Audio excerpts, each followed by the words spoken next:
Welcome to Dodgers Dogs. As part of the Dodgers Daily Network, Casey Porter here.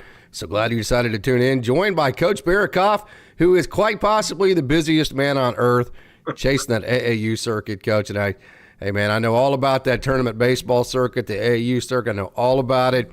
It is a busy time of year for you. So trying to do all that, and I know you never miss a Dodgers game, though. You know what? It was tough. I was in Phoenix last week, and we were. My buddy and I run our own program with the Puma sponsorship, and it was hard watching the Dodgers. I had to watch one on replay. I was listening to it in my earpiece. Leaving tomorrow morning for Indianapolis, and then it's been busy. But you asked me to join tonight, and I thought, man, I got to do this. It's too much to talk about, I think. Going to try to get live streams every night eventually. Of course, I'm getting closer and closer to retirement, and the more people I can get on that'll agree like you that are very busy, that we just kind of all do this on our own free time, maybe I can come up with enough people to where I can do it every night, because these shows are so fun, and they're always massive amount of fun when Coach Barikoff joins, because no holds barred, and there's always just a massive amount of perspective, Coach. So just dive in. First of all, you had the disappointing end before the All-Star break, but then you had the very exciting home run derby. Then you had the Shohei Ohtani hit the home run, and now we're talking about Tarek Skubal might be available for the Dodgers to get. So, hey, bad news doesn't last very long in Dodgers land, does it? Yeah, you know, I was thinking the other day, it feels like we're chasing 16 games in the division, but I think we're 7 up still? Yes. 6, 7 up, and after the Philly-Detroit series, I mean, it was like life was ending. It was dire straits, wasn't it? Yeah. But yeah, Tio brought some excitement back into our lives with the Derby. Shohei going nuclear, in that at bat. Bottom line, it's still great to be a Dodger. Still great to be a Dodger fan. It does feel like things are just falling apart a little bit, but you know what? It's baseball, and things happen, and we just got to hang in there. It's going to be a bumpy ride, but I think that ride's going to even out here as we go. I absolutely do. So what are your thoughts on I know you're not big on the trade market, but let me throw it to you from this perspective, because you follow the prospects pretty good. So we went over the Crochet and the Skubal thing, and Austin did just a wonderful job. There's nothing really we could add more than that he did there. But so let's look at it from the other perspective. What prospects would you not be willing to give up no matter what? I know you're big on that, Coach. Man, I don't know. I saw a list. It was from a very reliable source that Jose De Paula and Dalton Rushing were in there, and I just don't see. I don't. You know what? Anything could happen. To me personally, if it was me, I would not be working on Dalton Rushing. I would leave him in our system. But yeah, Dalton Rushing is that guy that I don't want to see leave. Again, my fear is we're at this point where we're so worried about our pitching, which, and it's crazy for me to say, deservedly so. I mean, I've always been so high in everything we're doing, but we need pitching. And yes. I just am fearful that we're going to give up too much for a quick fix. Skubal's phenomenal. I mean, that dude is a machine. Yeah. But to give up 5, 6 top-end prospects, and then on the other side, is Detroit even willing to do that?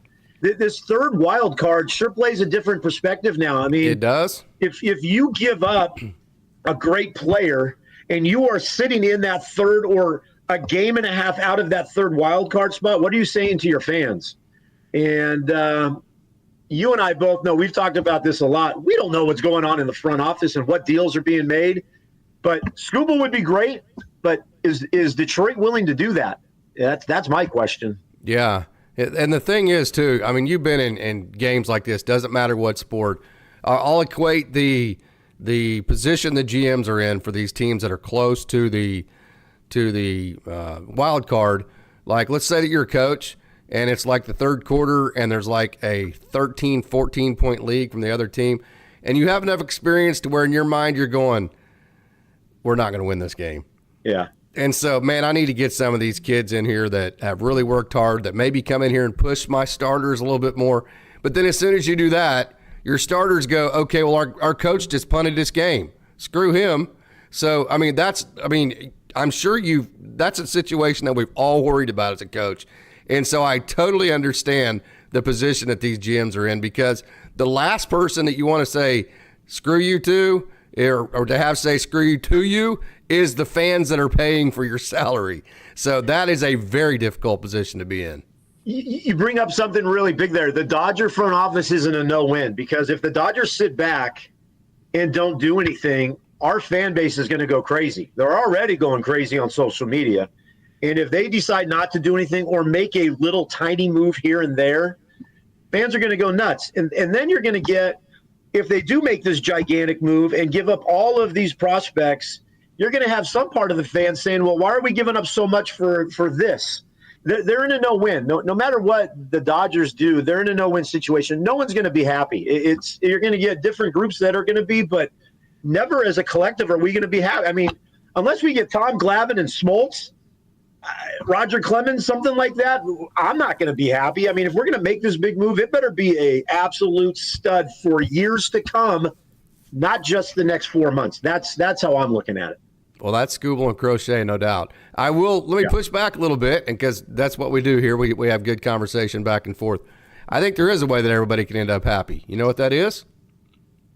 You tell me. I'm ready. Win a World Series. Well, so I think if you so let's say that you make a decision as a coach, and your decision is to take this risk that you wouldn't normally take, and it backfires on you, and you end up losing by a lot worse than you would have to begin with. And you go into the locker room and you go, guys, listen, I did this because I felt like this was our best chance to give you the chance to come back and win this game.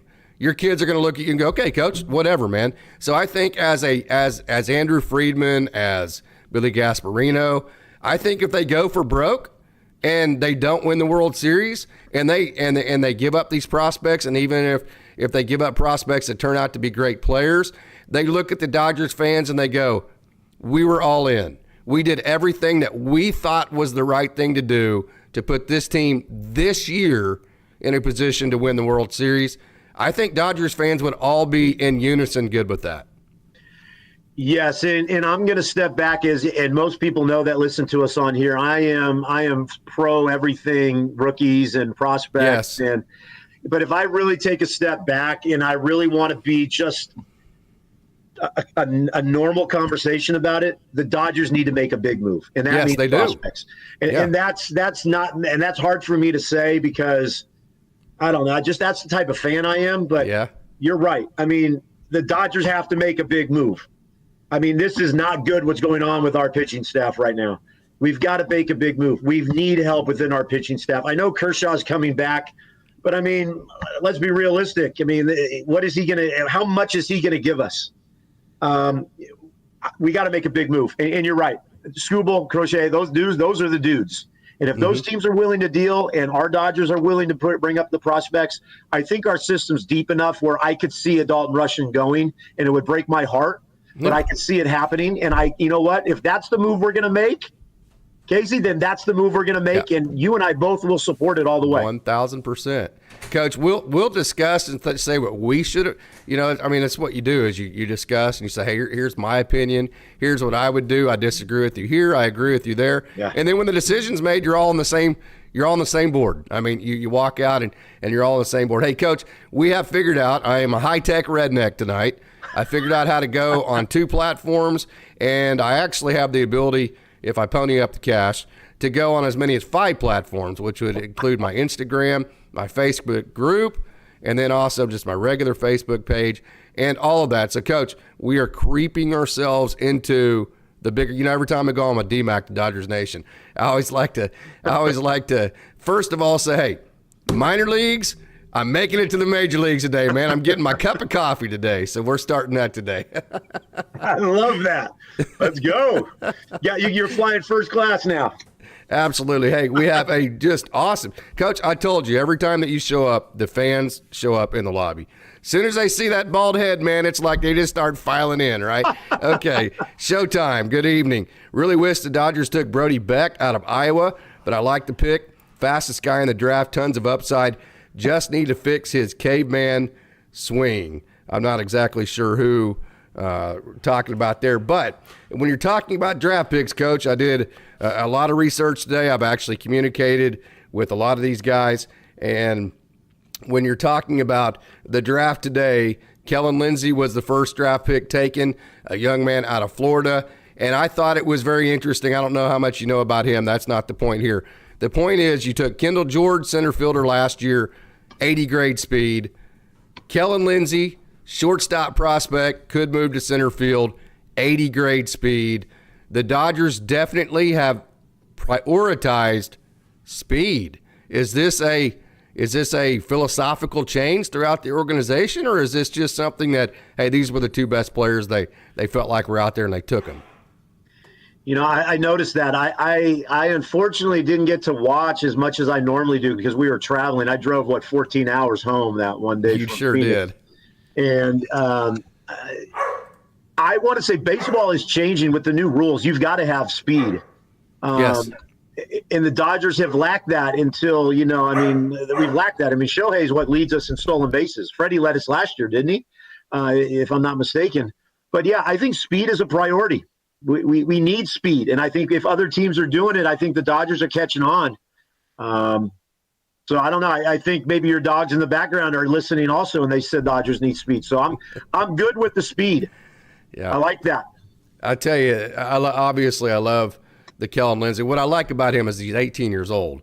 And so you're talking about you're going to build this kid from the ground up. However you want him to swing, whatever you want him to do, the Dodgers are going to be able to gradually give him lift in his swing, kind of like they're going to be able to do with Kendall George. They're going to be able to build his body. I tell you, the guy that I'm super excited about, man, go watch video on Chase Harlan, man.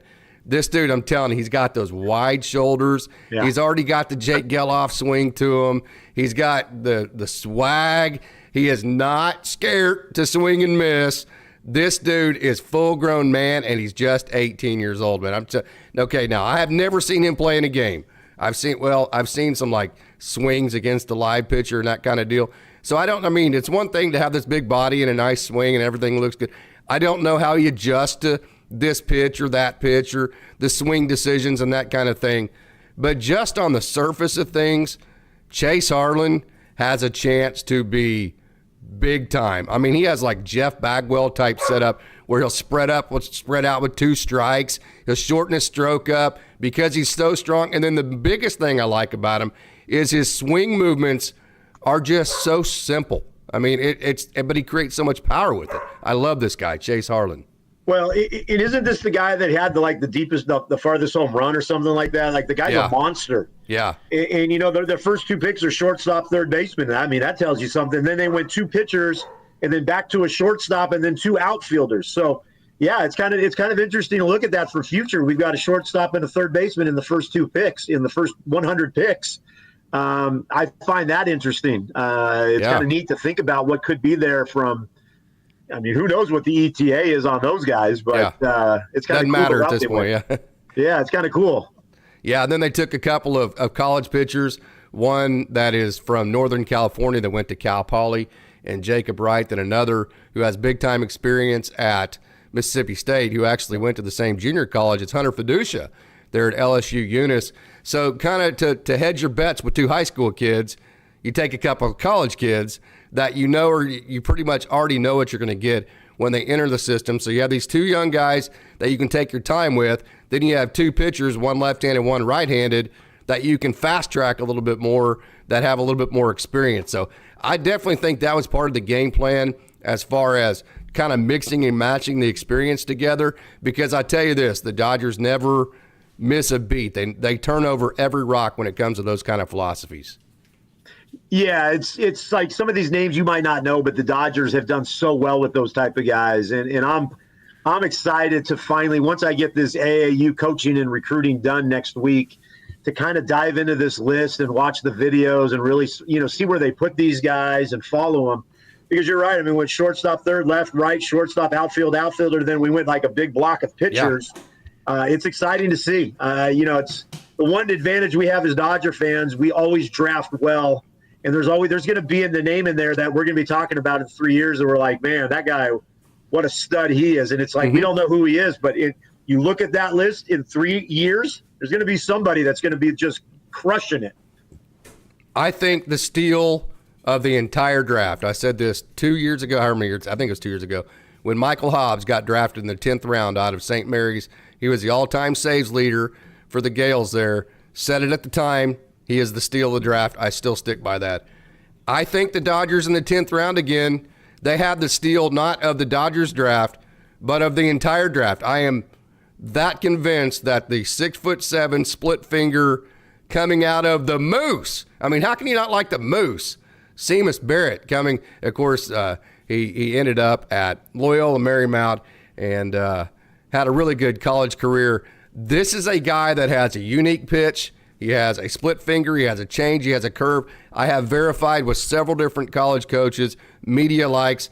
The split finger is an extremely legit pitch, especially coming out of the high slot that it's thrown at. 10th round then.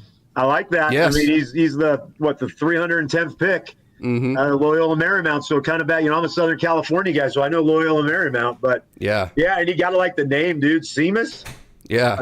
Joe Davis going to have a great time calling that. So 6'7" split finger. Yes, sir. Let's go, baby. Let's go. And he also has a good change. Good. The fastball is 92, 93, but that will grow, I promise you. And it's a sinker, and it has great right turn to it.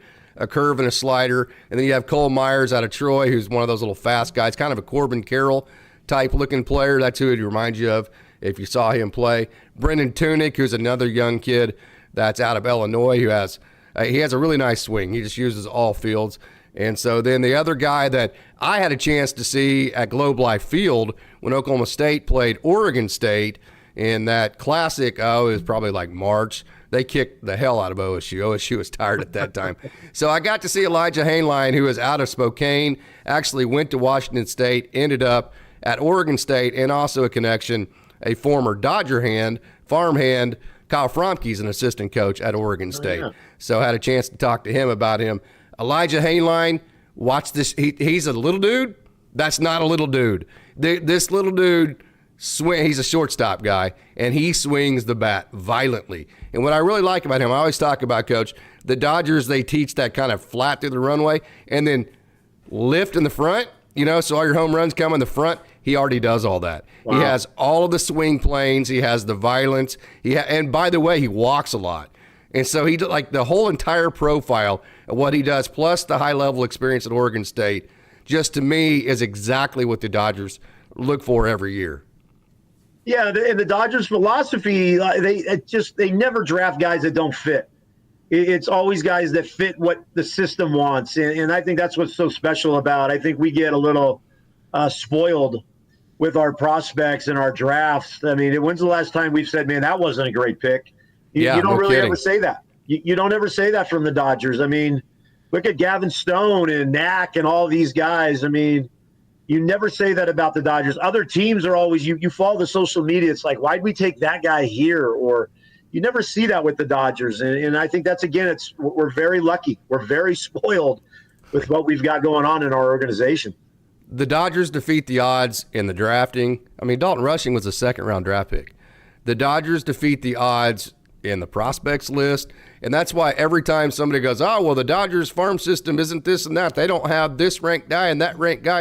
And I said, yeah, but they have like 700 Ryan Sublettes that I'm telling you, if you closed your eyes and you just didn't look at a prospects list and you opened them, or Logan Boyer, go watch Logan Boyer pitch, or Michael Peterson, who wasn't on any of those lists, and watch him throw the ball 101. And if you just closed your eyes and didn't know anything about prospects lists, you'd go, whoa, look at this freaking guy. Juan Murillo, somebody like that. I mean, and on any given day, Bubba Aline in left field, who's making a catch that is being compared to Jim Edmonds in left field, who was the Big Ten Player of the Year a couple of years ago. So the Dodgers, they have a formula. And here's another deal. Not only do they allow their players in the system to be themselves and kind of grow into what their best version of them can be, they allow their scouts to do the same thing, Coach. That's big. Well, I mean, that's why we're the Dodgers and we're a first-class organization. And again, I really think we're spoiled. And it goes back to your original comment at the start of this whole thing. We got to win a World Series. We do. It's great to talk about how spoiled we are and how much we have in our system and what we've got currently. But this whole night could be just summed up in one word. We got to win, or in a couple of words. We got to win a World Series. Yep. And that's the bottom line. All this that we're talking about is great, but we're the Dodgers and we need to win a World Series. We shouldn't be having 81, 88, and then the COVID year 21 or whatever it was. Mm-hmm. That's not acceptable to be a Dodger fan. It's not. I agree. We both live in Oklahoma, and OU wins the Big 12 football title every year.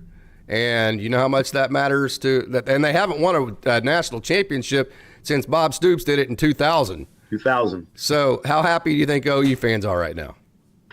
Well, listen now. I've been an OU fan for a while. UCLA football is not good right now. I know that Sean Foster's taken over, but my wife was a Sooner, so I became a Sooner fan. Yeah, it's been 24 years. Yeah. I mean, they could give a rat's crap about another Big 12 title. I promise you that. Kind of like the Dodgers fans about the NL West. There you go. That's exactly right. I don't know how many NL West championship T-shirts I have in my closet. I've got an '88 one and a recent one. I need another one. Like, come on now, come on, Dodge, let's do this. Yeah. Hey, Showtime. I really like Albertus and Yoendry. I think Albertus could be a really good bat-to-ball guy with Gold Glove defense at third base, shortstop, and Yoendry is going to be a stud. Straight up, really like Morales too. Emil Morales is very good. Actually, got a chance to talk to Manny Pimentel in the offseason. That was back when Mike was with us, and we talked to him about all of the international signings out of the DR.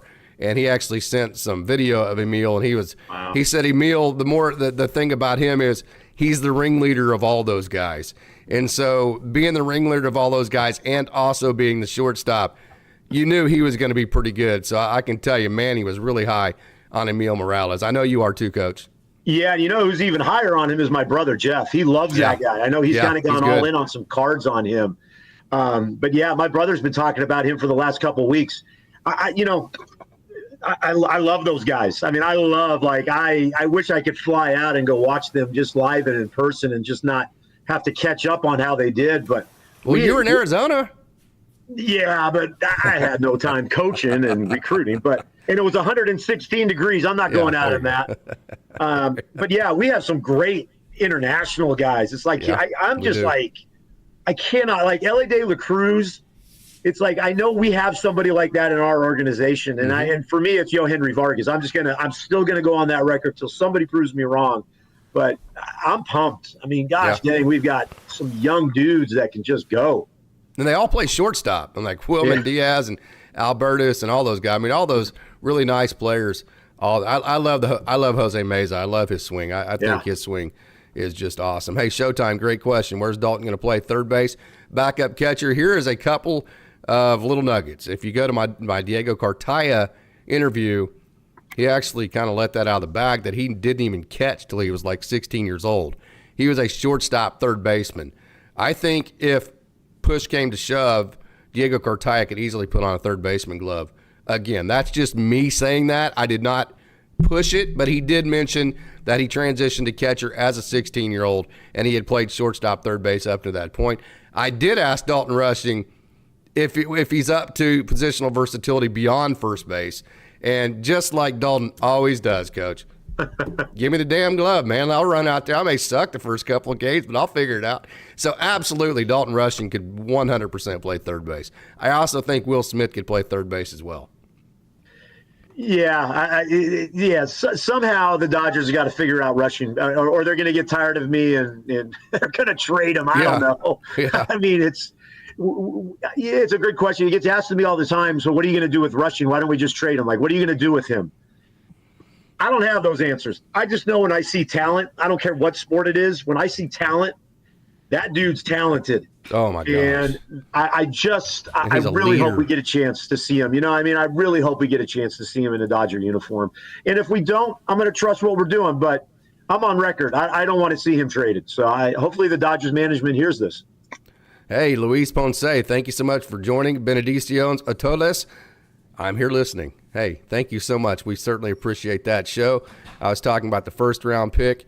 Yeah, I think you were talking. Yeah, I think we talked about him just a second ago. Hey, Deuce, thank you so much for joining. I like the pivot from 3 true outcomes to speed. If it indeed is a pivot, we'll see. Of course, those pizza boxes, I think you mentioned as bases.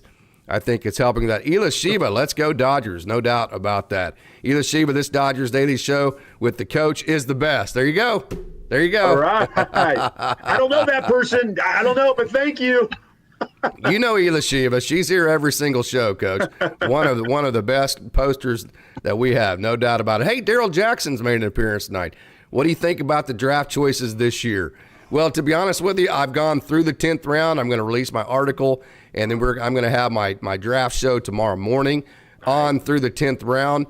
So far, what I really like about it is that the Dodgers have dove into the high school ranks. And the reason why I like that is because I'm telling you, the Dodgers instruction, it's not my opinion. That's why I always ask these guys that have been in different organizations when I have a chance to talk to them, like an Alan Trejo.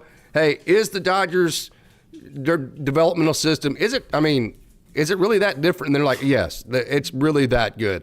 So when you take kids that are that talented and the only thing they know past high school, which you know as well as I do, Coach, kids in high school are so talented when they're able to get drafted. They're not worried about mechanics. Their coach isn't about to change their swing. They're hitting 550. I mean, what coach is going to change a kid's swing that's batting 550? So they're not going to have to make adjustments. Like Diego Cartaya said. He said, hey, literally last year was the first time I ever struggled in baseball, and it was a hard deal to do. So I say that to say the first time these kids ever struggle is going to be under the instruction of the Dodgers. And they're going to be able to mold them into whatever they want them to become. That's the first thing I really like about the first two picks. I like, too, that we went high school because I like having some more younger guys in our system. Yes. We drafted a lot of college lately, and I like having the 18, 19-year-old guys.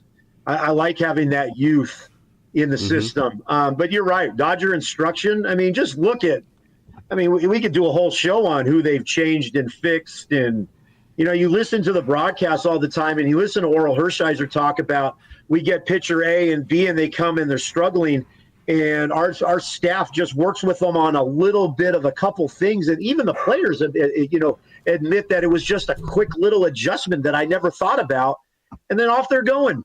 It's great. Again, I could say there's all the Dodgers. We're spoiled, man. We are spoiled with what we've got. We absolutely are. Let's be 100. Thankful we're not the Angels, man. Let's just be thankful. I knew we weren't going to get through half a show without you. But, hey, by the way, you're from L.A., right? I am from Los Angeles, Whittier, California. Yep. Okay, so what is that you say about – I'm not from Los Angeles, so what is that you say, the difference between the Dodgers and the Angels or whatever about where you live? They're not in Los Angeles. They're in Orange County. I don't know where. They should be the Orange County Angels. They are in Anaheim. Dodgers are representing Los Angeles. I grew up around this. And the Halos, listen, man, I am Dodgers 1,000,000%. I'll never root for those Angels. They built their stadium. I remember going there in the 80s. It just seemed like they built it out in the middle of nowhere, too. It's like in a parking lot right off the freeway, the Big A. I used to go to Rams games there, and I'm just not an Angels fan, if you can tell. Sorry, I'm all blue and white, baby. I'm Dodgers all the way.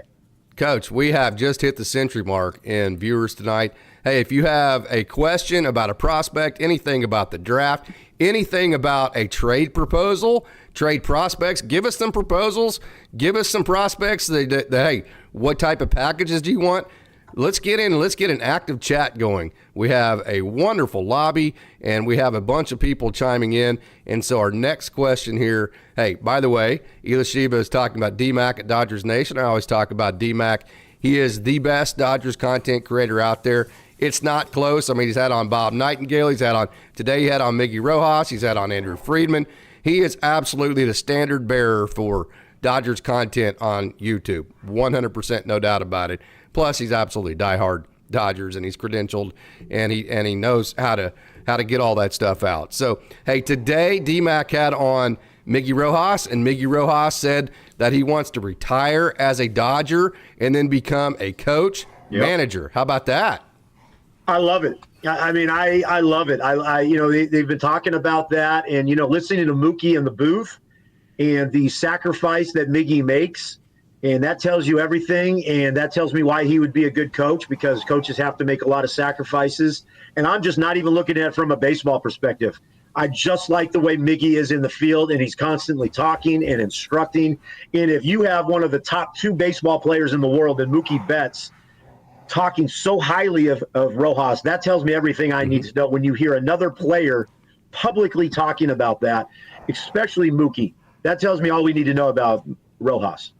So, of course, you know that I'm very close with the prospects. I got a chance to meet Michael Peterson 2 or 3 times before anybody knew who he was. He was in Oklahoma City. He had just come over. He was just this guy that we knew was called the British Gas, Big Mike, whatever you want to call him. Had a chance to talk to him for 3 or 4 minutes. No big deal one day, but it was enough to make me, whenever you meet these guys, you start rooting for them. You know how that goes, Coach. You're around these guys. You see them play, you talk to them, you see their grind, and it just – man, when they get to make it to the major leagues, you're just, come on, dude, man, this is your shot right here. Let's do it. I mean, it's just hard not to feel that way. Are you feeling me, Coach? I feel you. I mean, I've told a time, that's my daughter and I, with Vargas and with Outman and these guys. My daughter and I started watching them in Tulsa, and then we talk about them. And I told you guys this enough. My daughter's not into sports at all. She's at the veterinarian school at Oklahoma State. But my daughter and I have bonded over Dodger baseball. And she texted me, did you see what so-and-so did tonight? Like, I'm with you. I follow these guys. Like, I feel like I'm friends with them, and they don't know me. But, like, I'm all for it. And I love that you got to talk to the British Gas before anybody knew who he was. Like, to me, that's so cool. And I think that's what makes Dodger fans so unique is some of us care. Some of us just want to follow the big team. A lot of us want to follow these prospects. And it makes it us unique fans. And I love that we've got 100 people tonight. Man, Coach, it's because of you, not me. It's your. We zoom past that. No, it's all about Coach Barrakoff. It's the vibes you bring, baby. The Anaheim vibes, right? Yeah. Hey, no. Whittier. Oh, that's fantastic. Okay, so that's like assuming everybody from Oklahoma is an OU fan, and that is absolutely not the case. I can attest to that. Okay, so I give that antidote and rooting for these guys to say, when Michael Peterson the other day, the days run together. Who were they playing? I think the Tigers. And he was out there in, the 8th inning, and he was really needing to land a slider for a strike because whoever was hitting was on his fastball, and he knew that he was going to have to throw a slider for a strike. And the game was on the line, and he kept pulling it, and you could just tell Michael was in the process of, God, just don't hang this dang thing, man. Just don't hang it. Just don't hang it. And so he kept pulling it because of that. Now, this is just from what I've seen of Michael and from my thought process and knowing how inexperienced players think and all that. So this could be totally wrong, but I don't think I am.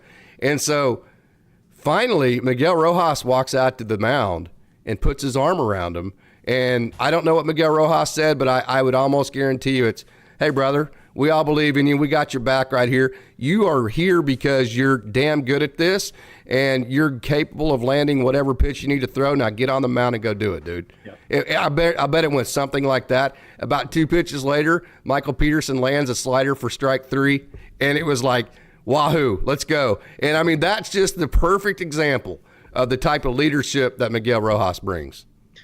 Yeah, you touched on it. Like, if you watch enough games, he's always doing stuff like that. And that's a leader. I mean, you need guys like that. He's not spectacular, flashy. We're not going to sit here and talk about him on social media a lot, but, like, you need a guy, especially in your middle infielder like that. He's been around. That's awesome. But it's a great story, and I bet you that happens more often than we think with him. Mm-hmm. Yep. Are you satisfied with the outfield, how it sits? Jason Hayward's going to come back. Tio, Pages, Outman, Hayward, I don't know. We've talked about this before about Jay Hay. I mean, I don't think he's an everyday guy. Who does he platoon with? Yeah. So who goes down, Vargas or Outman? Probably Outman because Vargas is right-handed. That's what I would say, yeah. That's what my gut tells me, that Outman's back down because Vargas, yeah. I wish they both could stay, but I just don't see that happening. So who plays that third outfield position? Jason Hayward against right-handers, and then who? You know what? To me, it seems like Hayward's going to be out there just because of the leadership and being a veteran. That's what my gut tells me. Unless you want to slide Tio over to right and Vargas to left, like you're talking about, right-hand lefty. But that's just my gut. I think Hayward's going to play. Am I wrong? Against lefties, I don't think you will. No, but you know what? Yeah, you're So right. who plays against lefties is what I'm saying. I mean, it's going to be Vargas, a platoon. Vargas, correct. Yeah. That's what I would see. Yeah. Yeah, that's a lot of faith to put Miguel Vargas. Yeah, I've got the faith in him, but I don't. It might be just you, me, and 3 other people in this chat room, but I have it. Here is a kind of outside the box, and this gets you Tarek Skubal, Javier Baez, who's not a good baseball player, but he is a shortstop. And we have no idea what's going to happen with Max Muncy. So what would be wrong with taking on Javier Baez's contract to alleviate some of the prospect haul you may have to give to get Tarek Skubal, and then putting him at shortstop, Miguel Rojas at third, and Mookie Betts at second? What's wrong with that? I don't see anything wrong with that, and I think Baez, he's not great, but he's pretty athletic. I mean, I watched him in that series bobble a routine ground ball and then make a spectacular play in the hole, go into, what would that be, his left? Yes. Yeah, they go into his left. So no risk. What is it, that high risk with him? I mean, that dude got hot. I mean, let's go back how many years? Dude's dangerous if he's on his game. He's dangerous. But, yeah, that's not a bad move at all. Rojas at third, him at short, Mookie second. Yeah, I mean, I can see that. Well, and that also, I mean, in that world, you're also getting Tarek Skubal. So in a lot of ways, you're solving 2 problems with 1. Are you giving up Luxy in that deal? I think Lux has options, Coach. Yeah, you're right. Yeah, I mean, Lux can be sent to Oklahoma City. That's why you don't cut bait with a guy like that. That's why a guy like JP Fireeisen, my Dodgers dogs are enjoying the show. If you can't tell in the background, they're having a good time. So yeah, talk about Gavin Lux. He has options. Yeah, you're right. I forgot that. I always forget that. I'm so always pro saving Gavin Lux that I forget that all the time. So yeah, correct. Yeah. Okay, Coach. First half of the season, it didn't end the way you wanted. Let's kind of give Coach Barakoff's recap. How did you feel about it? Are you satisfied with it? I know that you said the Dodgers need to make a big move, but are you satisfied with the way the season's gone to this point? I'm looking at it right now. We're 56-41. We're 7 games up in the lead, right? I'm satisfied because our pitching staff is decimated. Muncy is such a big guy in our lineup. You have high expectations with Shohei having to produce. Mookie got hurt. Chris Taylor didn't hit for forever. I'm satisfied with it. I think, and this might just blow up your chat room right now, I think Dave Roberts has done an outstanding job with this team to have us up 7. And we're still 15 games over 500, correct? That's pretty successful. I think because we've spent so much money, people want to see us, 66 and something? Yeah. It's just not going to be that way with baseball. And I think people don't realize we have a lot of injuries. We don't have Muncy or Betts. Our pitching staff is, I was up in the press box at OKC like a week ago, and I'm like, who's in our rotation right now? Yeah, right. They're all gone. They are. So it's frustrating to watch Oklahoma City at times because they're the ones who take the biggest brunt of that. Absolutely. But we're 7 games up. Yes. And I would rather – I feel really good leading this division. It's better than being 7 down, Dodger fans. I can only imagine what would be going on if we were 7 down, chasing 7, chasing the D-backs or the Padres. Here's what I'll say to that, though, Coach. You are 7 games up on the division, but you're only 1 game up on Milwaukee. And if Milwaukee, who hasn't been playing very good lately, if they jump you, now you have to play that stupid wild card round again, which is the best out of 3, and no thanks to that. So I think the biggest deal is making sure you stay ahead of Milwaukee at this point. Yeah, but let's go. Let's just play here fun, devil's advocate. Every time we've sat for 3 days, we've got blasted. There you go. Not saying that I would like to be in that wild card because that would just be even worse. I don't know. I might not even be able to sleep for 3 days watching that. Either. But again, injuries, 2 studs out of our lineup. We're still 7 games up, and the best is yet to come. I think that the Dodgers, let's be honest, they have been inconsistent at best. We show signs of being absolute dominant, and we show signs of being able to beat by the Miami teams. I would like to see more consistency, if anything, from this first half. inconsistency was our big weakness. Very inconsistent. Yeah, absolutely. Okay, hey, we have we have about 15 more minutes here, Coach, and then we're going to head on out. I'm going to go see my beautiful bride of 25 years and my 2 Dodgers dogs that you hear in each and every show. Okay, so we have a question from Ela Shiva. Will the Dodgers trade Vargas Pages or Ryan Ward? They would. I promise you, they would even trade Andy Pages for the right situation. I don't think that's like the first guy they want to, but I think if it came down to making the big splash and getting a starting pitcher, that kind of deal, and you had a reinforcement like you had Randy Rosarina that you're getting ready to turn around and trade for, I could see that, but again, I think that would be down the line. So Vargas Pages, Ryan Ward. Ryan Ward's way underrated, by the way.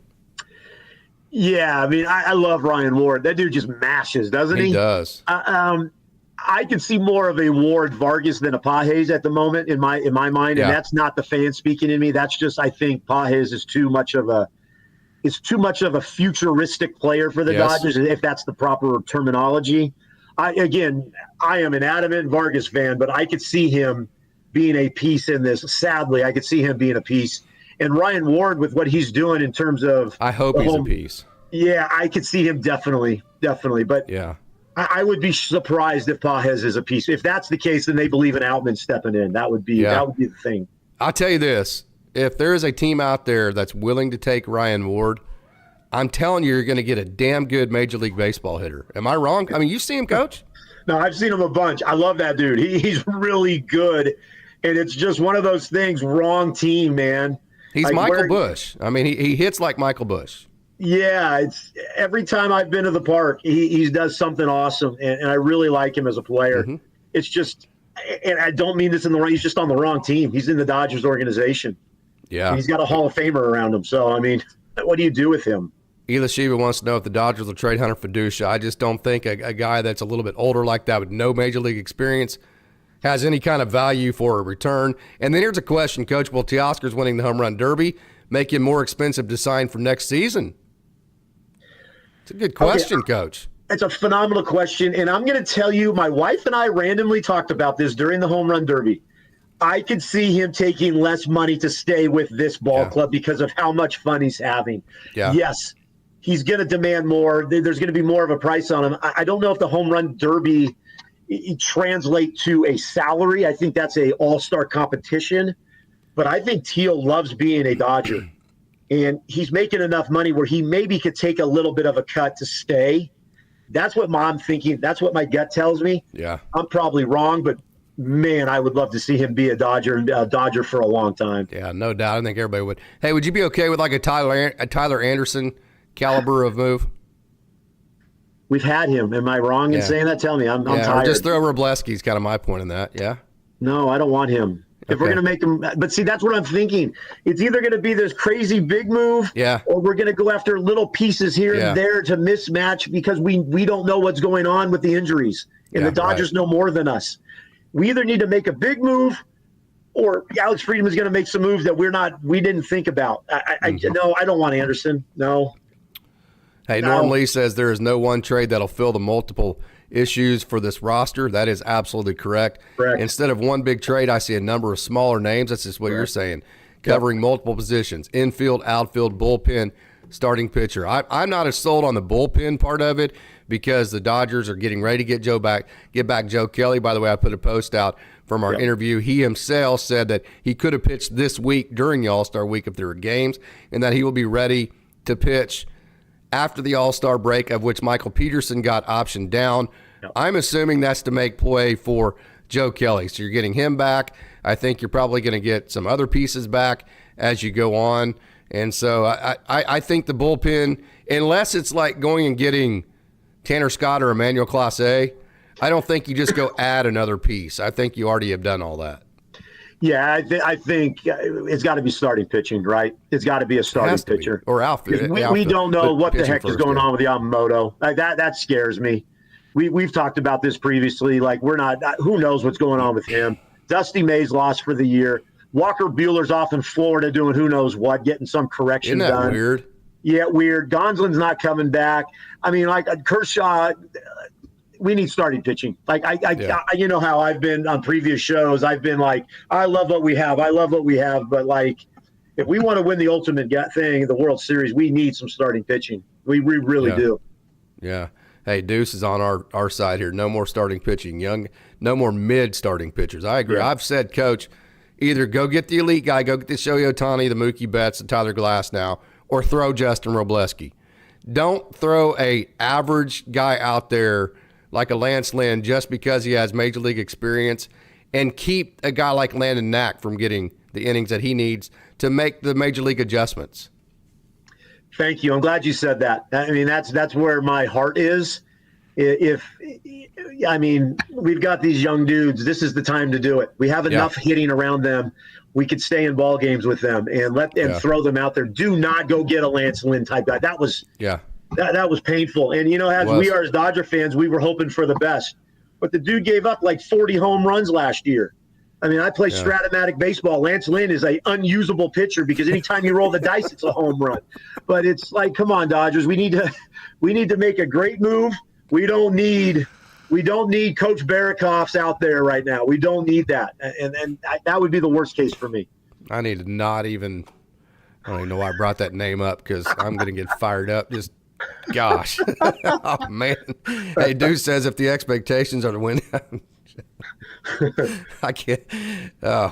Okay. I need to have some discipline here, and I need to train my brain just to move on. If expectations are to win the NL West, Dodgers are in good shape. Yeah, no doubt. But I think, again, that there also needs to be a focus on making sure you don't get jumped by Milwaukee as well. Normally, he says, well, no one was tamping down expectations after the team signed Ohtani, Yamamoto, Glasnow, and Teoscar. And I think if you go back to the Dodgers Dog shows, we were talking about, hey, I still think there's parts of this team that, I mean, are you happy with this? I mean, I know that you got all these guys, but I think there's still a couple of holes, one being shortstop. And the thing about it, Coach, it's like not having a point guard. I mean, yeah, you have all this other great stuff, but if you can't get the ball up the court and you can't get started in your offense, none of this other talent matters. If your one big hole is at shortstop, that is a really big one. Well, it's like the captain of your defense, right? Yeah. I mean, Mookie at short. I mean, I'm never going to say anything bad about that. I'm just not going to do that. You guys could talk about it, whatever you want, but Mookie at short, I loved it. But whatever. You're right. I mean, and I love Gavin Lux, but second base, short. You move a Gold Glover from right field into your infield. There's a lot of holes. We made some great big moves, but we still had some pieces that we didn't fill. And I think we're seeing that right now. And now with the injuries, we're seeing even escalated even more. So we've got some holes there. Yeah, 100% we do. Okay, hey, Norm Lee says, I prefer a position player over a pitcher because they can impact every game instead of one out of every 5 games. It's a good point. It's a great point. I mean, he's thinking like how I'm thinking, but I mean, I'm trying to think also on this. I'm trying to allow myself to step out of my little world that I create of Dodgers, but I like where he's thinking, but we got to get pitching. Sorry. No we've got to get pitching badly. I like the idea of this, and I get the sarcasm here from Chuck. Joe Kelly returning to pitch every 10th or 11th day and hope his arm doesn't fall off. Sigh. I understand what he's saying there. Joe Kelly's great when he's on the mound, but can you really trust him to stay healthy? He has not been able to do that hardly at all. And, hey, there's one thing that can break down a roster as talented as the Dodgers, and that is just uncertainty. Like, you never know who's available which day, and Dave Roberts is always jittery. Hey, who do we have? Who do we not have? Every time somebody trips and falls, you're like, okay, well, is that a 60-day IL? I mean, that's the one thing I think that could really knock a roster like this out of it the fastest, is that uncertainty, like a guy like Joe Kelly not being healtty very often. But don't we feel like that right now as Dodger fans, the uncertainty? Yes. I mean, every time I look and that starting lineup comes out, I'm like, I wonder who's going to start tonight for us? Who's pitching tonight? Who's in the bullpen? It's, I watched a lot of games while I was in Phoenix on replay, and it's like they're bringing him in now. Like, we really must be tired. Or I think that's where we're at with the uncertainty, and I think that's what's kind of swayed my opinion about the starting pitching. I agree, like, to get an everyday guy out there, I totally understand that, but we need a guy that could go every 4 days. Yeah. and know he's going to give us a chance to win every day. And I don't think we have that right now. And I think that's a lot of uncertainty fans are right now. That's why I think you see all these trade rumors going around, because there is uncertainty with our staff. Yeah. Deuce says, don't see shortstop as a whole this year. Yeah, well, I mean, what I'm saying there is that they thought it was going to be Gavin Lux, and then it wasn't, and then Mookie Betts doesn't want to be the shortstop, and then you hate to play Miguel Rojas there every single day because you cannot afford him to wear down and end up injured, which is very likely at, 36 years old? So I think when you throw all of those into the equation, I think the Dodgers would have been better off to have a surefire everyday shortstop with Miguel Rojas being kind of that guy that gets to play whenever it's advantageous to him, and making Mookie Betts the everyday second baseman. That's kind of what I meant by that. Yeah, and let's not get desperate. I mean, I'd rather have Rojas than what the Giants just DFA with Ahmed or something like that. I haven't kept up on that, but I don't want to get one of those type of guys. Yeah, right. I'd rather stay with Rojas. Yep. Hey, Coach, we've talked about Scooble and Crochet again. We've talked about the Untouchables. We've talked about the draft. We've talked about the first half of the season. We talked about the All-Star break, the Home Run Derby Championship from Teoscar Hernandez. We didn't talk about the home run for Shohei Ohtani. That was really cool, and we have about 4 minutes left. So start diving into your final thoughts. Here's the final thoughts. And I never changed my opinion on this. I think the Dodgers are going to win the World Series. I think the Dodgers have not yet got hot yet hitting. I think that inconsistency, is going to end. I think once we get a stable rotation, I think we're going to be pretty good. I'm getting frustrated by the constant, let's get rid of this guy, let's get rid of that guy. Yeah. I am looking forward to seeing what the Dodgers do. I trust what they're going to do in the front office. We just had a great draft. We've got a couple of the world's greatest players. We've got Hall of Famers in our lineup. Until we get bounced out of the playoffs, the Dodgers are going to win the World Series. And that's my take. I mean, that sums it all up. We're going to win the World Series. And until we don't, then we don't. But right now, we are going to win it. We're going to beat the Phillies, and then we're going to go knock the Yankees right off their pedestal. Hey, I like it, Coach. One last comment that's even more uplifting than any of them I think that we've talked about tonight. Ela Shiva is looking forward to seeing River Ryan. How about that, Coach? Huh? Let's do it. River Ryan, man, he looks good, doesn't he? Dude, he's been on fire, right? Like, the dude's a stud. I'm pumped to see him. Yep.